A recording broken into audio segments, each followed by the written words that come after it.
وہ اس کے سامنے کھڑی تھی، ہاتھ میں وہ بھیجا ہوا مڑا توڑا کارڈ تھا۔ اس کا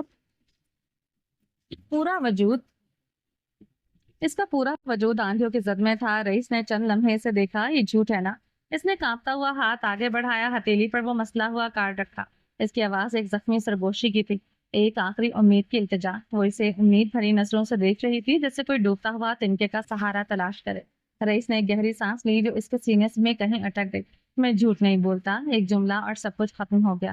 اس کی امید کی آخری کرن میں بجھ گئی تھی۔ ہاتھ بے جان ہو کر پہلو میں گر گیا اور کارڈ چمچماتے ماربل پر جا گرا، جیسے اس کا اپنا وجود گرا ہوا ہو۔ وہ اب اسے شکوا کنار نظروں سے دیکھ رہی تھی۔ آنکھوں میں نفرت نہیں، صرف ایک گہرا بے پایا دکھ تھا۔ تم شروع سے جانتے تھے، تم سب جانتے تھے، ابا کی طرح تم نے بھی مجھے دھوکا دیا۔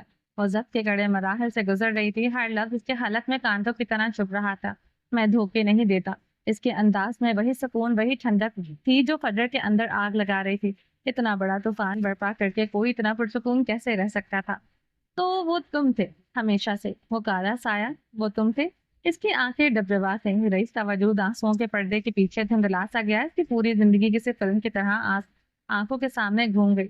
لوگوں کا اسے معلوم کہنا، اسے دھتکارنا، اسے پھٹکارنا، اس سب کی وجہ وہ ایک شخص تھا جسے وہ واقعی اپنا مسیحا سمجھنے لگی۔ اس کے ساتھ اس نے ایک خوبصورت چمکتا ہوا محفوظ گھر بنا لیا تھا جہاں وہ اس کا سربراہ تھا، جس کی وجہ سے اسے لوگوں نے ہمیشہ تکلیف دی اور ستم ظریفی یہ کہ اس تکلیف پر پہلا مرہم بھی اسی نے رکھا تھا، اس تکلیف سے لڑنا بھی اسی نے سکھایا تھا۔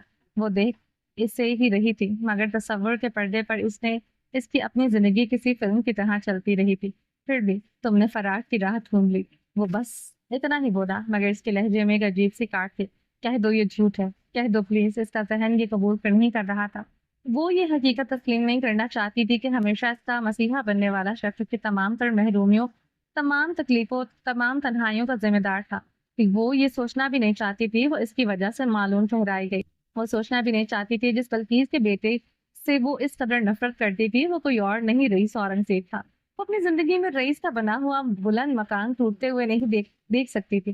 اس کے اندر ایسی تکلیف تھی کہ وہ دل چاہ رہا تھا کہ دھاڑے مار مار کر روئے۔ اس کالے سائے سے بچنے کے لیے ہی تو اس نے ارسل جیسے شخص کو فرار کا راستہ بنایا تھا۔ میرے کہہ دینے سے حقیقت نہیں بدل جائے گی۔ اس بار اس کا لہجہ زخمی تھا، مگر فجر صرف اپنی تکلیف محسوس کر سکتی تھی۔ تمہاری وجہ سے، صرف تمہاری وجہ سے میرے ماں باپ نے مجھے مارنا چاہا، تمہاری وجہ سے مجھے ہمیشہ نفرت ملی۔ تم نے یہ کیوں کیا؟ کیوں؟ اس بار وہ پوری قوت سے چلائی، گردن کی نسیں ابھر آئیں، چہرہ سرخ انگارا ہو رہا تھا جسے ابھی تھک جائے گا۔ ضبط کے سارے بندھن ٹوٹ چکے تھے۔ وہ کھڑی نہ رہ پائی، گھٹنوں کے بل فرش پر گر گئے۔ کھڑے رہنے کی طاقت نہیں تھی، وہ یوں ہی بیٹھا رہا کسی ڈارک لارڈ کی طرح، بے حس بے حرکت، مگر اس کی حرکت میں اذیت کا ایک گولا اٹک چکا تھا۔ زندگی کا ایک پل فجر کی آنکھوں کے سامنے گھوم گیا۔ تم نے میری ساری روشنی چرا لی رئیس، تم نے مجھ پہ اندھیرے بھر دیے۔ وہ روتی نہیں تھی، وہ رو رہی تھی، وہ پھوٹ پھوٹ کر سسکیاں لے رہی تھی۔ اس کا ہر آنسو سفید ماربل پر ایک داغ چھوڑ رہا تھا۔ اس نے پہلی بار اسے رئیس کہا تھا، اس کا نام لیا تھا۔ وہ رئیس دوبارہ سننے کے لیے ایک سلطنت لٹا سکتا تھا، مگر افسوس اس وقت اپنی خاموش شکست کا تماشا دیکھ رہا تھا۔ تم نے میرے ساتھ ایسا کیوں کیا؟ وہ جواب چاہتی تھی، وہ ہر اس اذیت کا حساب چاہتی تھی جو اس نے بنا کسی جرم کے سہی تھی، ہر اس تکلیف کی وجہ جاننا چاہتی تھی جو اسے بے قصور ہوتے دی گئی تھی۔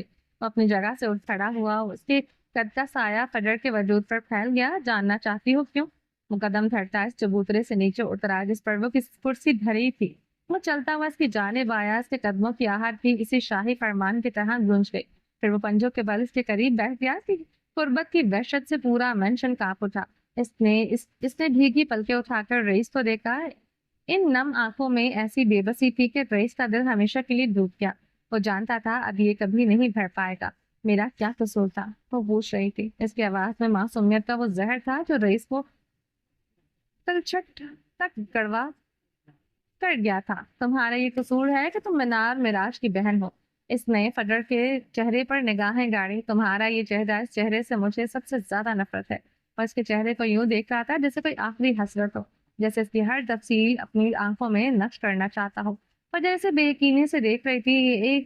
یہ شخص تو رئیس اورنگزیب تھا، طاقت اور تحمل کا پہاڑ۔ یہ عام لوگوں جیسی باتیں کیوں کر رہا تھا؟ اس کے چہرے کو کرسٹ کیوں کہہ رہا تھا؟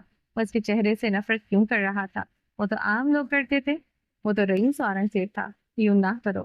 اس نے ایک سسکی لی، آنسو گالوں پر بہہ نکلے۔ وہ اس سے نفرت نہیں کرنا چاہتی تھی، اس نے اسے بقا سکھائی تھی۔ اس کا دل یہ ماننے کو تیار نہیں تھا کہ یہ شخص اتنا بے رحم ہو سکتا تھا۔ اس چہرے نے مجھ سے میرا سب کچھ چھین لیا، سب کچھ۔ میں یہ سب کیوں نہ کروں؟ اس کی سیاہ آنکھوں میں پہلی بار نمی کی ایک واضح تہ ابھری، ایک ایسی تکلیف جو اس کے مضبوط ضبط کے پردے کو چیر کر باہر چھانک رہی تھی۔ میں مینار نہیں ہوں، میں فجر ہوں۔ اس نے وہی بودی دلیل دی جو وہ بچپن سے سب کو دیتی آئی تھی، ایک ایسی سچائی جسے کوئی ماننے کو تیار نہ تھا۔ پر افسوس تمہارا چہرہ مینار کا ہے۔ وہ بے رحم ہوا، ایک ایک لفظ نشتر بن کر چپنے لگا۔ فجر نے ایک لمحے کے لیے خود کو سنبھالا۔ میں مینار نہیں ہوں، اگر تم میرا نصیب ہوتے میں تمہیں کبھی نہ ٹکراتی۔ اس نے لہجہ مضبوط کرنے کی ایک آخری کوشش کی۔ اس کے الفاظ میں ایک ایسی سچائی تھی جس نے وقت کو روک دیا۔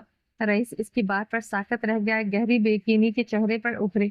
چند پل وہ خاموشی طوفان سے زیادہ وحشت ناک تھی،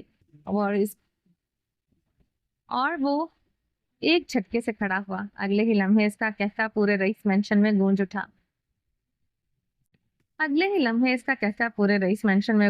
اب وہ بے طرح ہنس رہا تھا، ایک ایسا استزاہیہ اذیت ناک کہتا جو اس کی اپنی روح کے زخموں سے اٹھ رہا تھا۔ فجر حیرانی سے اسے دیکھے گئی، ایک ایسی اذیت تھی جو ہنسی کا روپ دھارے ہوئی تھی۔ پھر وہ ٹھہر گیا، کمر پر ہاتھ رکھ کے اس کی جانب پلٹا۔ مجھے افسوس ہے کہ تمہاری ماں نے تمہیں اصل سچائی سے آگاہ نہیں کیا۔ اس کا انداز خط اٹھانے والا تھا، جیسے وہ اس کی تکلیف سے لطف اندوز ہو رہا ہو۔ پھر وہ دوبارہ پنجوں کے بل بیٹھ کر اس کے قریب بیٹھا، آنکھیں اس کے چہرے پر جمع تھی۔ ان سے آنکھوں میں حسرت تھی۔ وہ اس کے بکھرے بالوں کو سمیٹ کر اس کے کان کے پیچھے کرنا چاہتا تھا۔ وہ اس کی نم آنکھوں کو انگلی کے پوروں سے چھونا چاہتا تھا۔ وہ آنسوؤں کو پوچھ لیتا چاہتا تھا، مگر افسوس وہ زہر سے بجھے لفظ اب اگلنے پر مجبور تھا۔ تمہیں لگتا ہے میں نے اتنے سال صرف اس کے لیے انتظار کیا کہ مجھے تم سے شادی کرنی تھی؟ یا ہمارا ایسا کوئی رشتہ تھا؟ او خدایا! اس کی نظریں ایک پل کو ہیزل آنکھوں سے ٹکرائیں اور اندر اٹھتے طوفان سے گلے کی گلٹی ابھر کر معدوم ہوئی۔ وہ اسے سوالیہ نظروں سے دیکھ رہی تھی، آخر سارے سچ اس سے ہی کیوں چھپائے گئے تھے؟ تم صرف میرے انتقام کا ایک ذریعہ ہو، تمہارے ساتھ مجھے وہ کرنا ہے جو مینار میراش نے میرے خاندان کے ساتھ کیا۔ مجھے تمہیں مارنا ہے فجر، میں وہ کالا سایہ ہوں جو تمہاری موت ہے۔ لفظ ہوا میں معلق رہ گئے۔ وہ ششدر سے اسے دیکھے گئی، سانس سینے میں اٹک گئی۔ تو یہ تھی حقیقت، یہ تھی اس کے وجود کی قیمت۔ مینار فیشنز کی سی ای او جس کی قابلیت کی گواہی پوری دنیا دے رہی تھی، وہ بس ایک بدلے کا ذریعہ تھی۔ کیا یہ حیثیت تھی اس کے وجود کی جس کی خاطر اس کی اتنی جنگیں لڑی؟ مجھے میراج الدین کا خاندان مٹانا تھا، مٹانا ہے۔ وہ ابھی بھی اسے نیوی نگاہوں سے دیکھ رہا تھا، اس کے پھٹے ہونٹ کو، اس کے سر پر بندھی پٹی کو، جسے کتنی تکلیف ہوئی ہوگی نا۔ اگر وہ مارنے والوں میں ہوتا تو وہ بچانے والا کون ہوتا؟ تو یہ وجہ تھی کہ اماں نے اس سے سچ چھپایا تھا، اسے کبھی رئیس اورنگزیب کا نام نہیں بتایا تھا۔ اس کی منگیتر صرف مینار تھی، وہ نہیں، ان کا ایسا کوئی رشتہ نہیں، کبھی تھا ہی نہیں۔ وہ بس اس کے بدلے کا ایک مہرا تھی، اور کالا سایہ جو اس پر منڈلاتا تھا وہ اس کی موت تھا۔ پھر اتنے سال انتظار کیوں کیا؟ وہ اسے دیکھتے ہوئے چیخے، اس کی آواز میں صدیوں کی تھکن اور اب درد تھا۔ کیوں پیدا ہوتے ہی مجھے مار نہیں دیا گیا؟ اسے جواب چاہیے تھے، وہ کہنا چاہتا تھا اسے اس کی ماں نے ایک وعدے کے باندھ دیا تھا۔ وہ بتانا چاہتا تھا کہ وہ اپنے ہتھیار کب کے پھینک چکا تھا۔ وہ بتانا چاہتا تھا کہ وہ اسے کبھی نہیں مار سکتا۔ وہ بتانا چاہتا تھا کہ وہ مینار میراج کے کالے سائے سے رہائی پا چکا تھا۔ وہ بتانا چاہتا تھا کہ وہ اس کی زندگی کو روشن کر رہی تھی۔ وہ بتانا چاہتا تھا کہ وہ عورتوں کو چاہ کر بھی اپنی جنگ میں نہیں گھسیٹ سکتا تھا۔ وہ بتانا چاہتا تھا کہ اسے اپنا یہ گھر عزیز تھا جو انہوں نے مل کر بنایا تھا۔ مگر اس نے کہا بھی تو کیا؟ کیونکہ میں اس چہرے کو تڑپتے ہوئے دیکھنا چاہتا ہوں، روتے ہوئے، سسکتے ہوئے، ٹڑلاتے ہوئے، بالکل اپنی طرح۔ اس کی بات سن کر فجر چند پل ساکت سی رہ گئی، اس کا دماغ سن ہو گیا۔ پھر اس کے لبوں پر ایک عجیب ٹوٹی ہوئی مسکراہٹ ابھری۔ وہ ہنسی، اذیت بھری ہنسی۔ اب وہ ہنس رہی تھی، ہنستی جا رہی تھی۔ پھر وہ رک گئی، منہ بھینچ لیا جیسے ایک چیخ کو اندر ہی دبا رہی ہو۔ وہ پھر ہنستے ہنستے رو دی، اس کا سر جھک گیا۔ وہ دونوں ہاتھوں سے اپنا چہرہ چھپا کر پھوٹ پھوٹ کر رونے لگی۔ اب وہ رو رہی تھی۔ جب اسے ہوش سنبھالا تھا، آپ ہی تو تڑپ ہی تو رہی تھی۔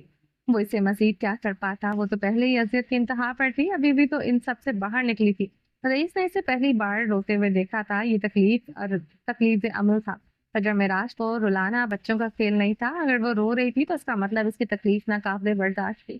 اس کے قریب اٹھ کر کھڑا ہوا اس کا یوں ناد ایسا تھا کہ جیسے کوئی بادشاہ اپنی رایا کے درمیان اٹھ کر واپس اپنے ناقابل تفخیر تخت کی جانب بڑھ رہا ہو. اس کی قربت کا وہ لمحہ جو وحشت وہ ان کہی اذیت سے بھرا تھا ختم ہو چکا تھا. فاصلہ دوبارہ قائم ہو گیا. وہ اس فاصلے میں صدیوں کی نفرت اور برسوں کا پچھتاوا تھا. دنیا میں ایسا رشتہ کسی کا نہیں تھا, کسی کا نہیں ہوگا جیسے ان کا تھا. موت کا سایہ اور مسیحا ایک ہی تھا.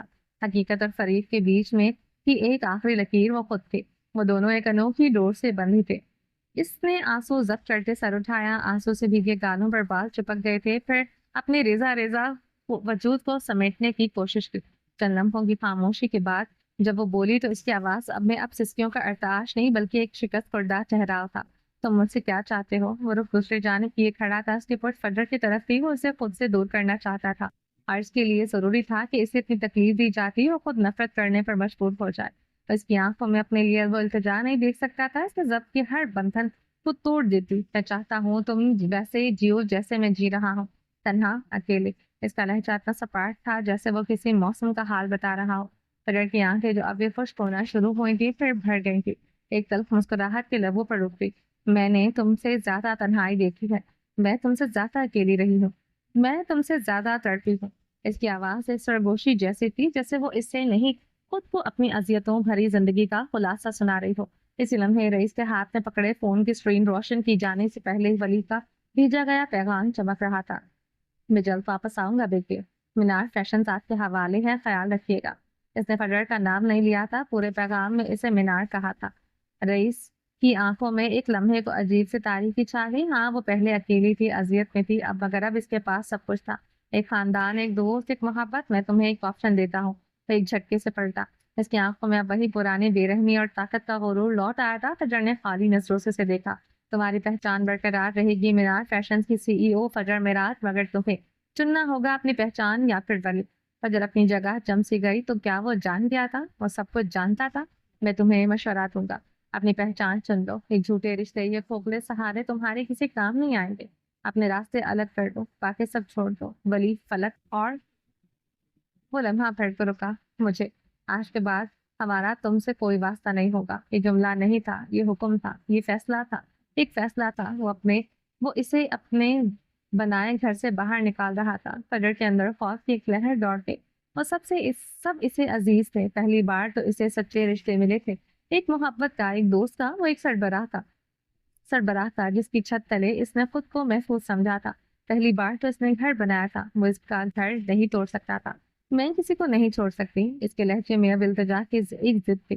لوگوں کو اپنی کمزوری نہیں بتانا چاہیے ورنہ وہ ہماری جان لے لیتے ہیں. وہ یہی کر رہا تھا. وہ ملکہ معلوم کی چیز تھی. کیا ہوا؟ اگر اکیلی تھی, مطمئن تو تھی نا. مگر اب وہ کیسے چھوڑ دیتی. اس نے ایک آخری التجا کی. اپنی بچی کچی ہمت متجمع کی. میرا کوئی گھر نہیں تھا. میں نے بہت مشکل سے یہ گھر بنایا ہے. میرے ساتھ یوں نہ کرو. میرا گھر مت توڑو رئیس. اس کی آواز میں وہ درد تھا جو پتھر کو موم کر دے. مگر وہ رئیس اورنگزیب تھا. سلطنتی جیتنے والے سوال نہیں کرتے, حکم دیتے ہیں. وہ واپس چلتا ہوا اسی کرسی تک پہنچا اور اسی شاہانہ انداز میں بیٹھ گیا, یوں جیسے اسے سنا ہی نہ ہو. تم سن رہے ہو نا, یہ ہمارا گھر ہے. میں اسے نہیں چھوڑ سکتی. وہ فرش پر بیٹھی نہیں تھی, گھٹنوں کے بل کھڑی تھی. وہ فجر معراج جو ٹوٹ سکتی تھی مگر چھپ نہیں سکتی تھی. وہ آج اپنا گھر بچانا چاہتی تھی. یہ تمہارا گھر کبھی نہیں تھا. اس نے کتاب اٹھاتے ہوئے سرد مہری سے کہا. تم ہمارا حصہ نہیں ہو. تم کبھی ہمارا حصہ نہیں بن سکتی. تم معلوم ہو, تم وہی رہو گی. اس نے سرد الفاظ سے تابوت میں آخری تیر پھونک دی. اور عنکبوت ہمیشہ اس بھرم میں جیتا ہے کہ اس کا گھر سب سے مضبوط ہے. فجر معراج کا بھرم ٹوٹ کر کرچی کرچی ہوا. وہ واپس اپنی کتاب اٹھا کر اس میں یوں مگن ہو چکا تھا جیسے فرش پر بیٹھی ٹوٹتی بکھرتی لڑکی وہاں ہو ہی نہ. جیسے اس کا وجود ایک سائے سے زیادہ کچھ نہ ہو. بگبی بہت آہستگی سے ٹوٹی ہوئی سرگوشی اس کے لبوں سے آزاد ہوئی. جاؤ یہاں سے. اس سے پہلے کہ میں اپنا ارادہ بدل لوں, یہ التجا نہیں, تجویز تھی. اس کی تجویزیں اکثر آخری ہوتی تھی. لہجے میں ایک ایسی دھمکی تھی جس نے فجر کو ساکت کر دیا. ارادہ بدلنے کا مطلب شاید وہ تھا جو وہ ہمیشہ سے کرنا چاہتا تھا, اسے مارنا. رئیس اورنگزیب کی اتنی بڑی سلطنت میں اس کے لیے ذرا بھی جگہ نہیں تھی. اسے بے دخل کر دیا گیا تھا. اسے پھر سے معلوم قرار دے دیا گیا تھا. اسے پھٹکار دیا گیا تھا۔ انسان مرنے سے پہلے ہاتھ پاؤں مارتا ہے اور وہ جن لوگوں کو اہم سمجھتی تھی ان پر اپنی ہر کوشش آزماتی تھی۔ کل ارشد برہان نے اس سے ایسے اپنی زندگی سے نکال دیا تھا اور آج رئیس اورنگزیب اسے کاٹ کر پھینک دیا۔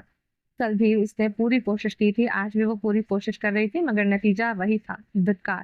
پھر وہ خود کو سمیٹتی ہوئی اٹھ کھڑی ہوئی اور اس کے وجود میں اب کوئی جان باقی نہیں تھی۔ ایک آخری حسرت بھری نظر اس کے حق پر ڈالی جو تخت پر بیٹھا بے حس نظر آ رہا تھا۔ دل کرلا اٹھا، وہ بے رحم لڑکی جب رشتوں سے جڑ جاتی تھی پھر انہیں کاٹ کر پھینکنا اس کے لیے موت کے برابر ہوتا تھا۔ وہ مڑی اور بے جان قدموں سے واپسی کے لیے پلٹی۔ چند قدم چل کر وہ لمحے کو رکی۔ اس کی پشت ابھی بھی رئیس کی طرف تھی۔ اس نے پلٹ کر اسے نہیں دیکھا۔ اس بس ایک جملہ کہا جو پورے رئیس مینشن میں گونجتا رہ گیا۔ کاش تم مجھے کبھی بچانے نہ آتے، کاش تم مجھے اسی کالے سائے کے رحم و کرم پر چھوڑ دیتے، کم از کم مجھے یہ تو معلوم ہوتا کہ میرا قاتل کون ہے۔ وہ کہہ کر رکی نہیں، وہ وہاں سے نکلتی چلی گئی۔ رئیس کی نگاہوں نے دروازہ بند ہونے تک اس کا پیچھا کیا۔ اس سے آنکھوں میں تکلیف ہی تکلیف تھی۔ اس کی دشمن اس کی کمزوری جان گئے تھے اور وہ اسے استعمال ہوتے نہیں دیکھ سکتا تھا۔ تمہیں ہمیشہ کے لیے آزاد کرنے کے لیے خود کو ہجر کا غلام بنانا پڑا مجھے۔ آج رئیس اورنگزیب نے اسے ہر طرح کی محبت اور نفرت سے آزاد کر دیا تھا۔ دل کا رشتہ تو کبھی ان کا بن نہیں سکتا تھا، آج اس نے اپنی زندگی سے بھی دخل کر دیا تھا۔ چلیں جی، باقی کا نیکسٹ پارٹ میں کنٹینیو کریں گے۔ اگر آپ نے ابھی تک میرے اس چینل کو سبسکرائب نہیں کیا، ابھی سبسکرائب کر دیں، لائک اینڈ شیئر کریں اور اپنی رائے کامنٹ باکس میں لازمی دیں۔ اپنا ڈھیر سارا خیال رکھیے گا، تو ہمیں یاد رکھیے گا۔ ملتے ہیں نیکسٹ پارٹ میں، تب تک کے لیے اللہ حافظ۔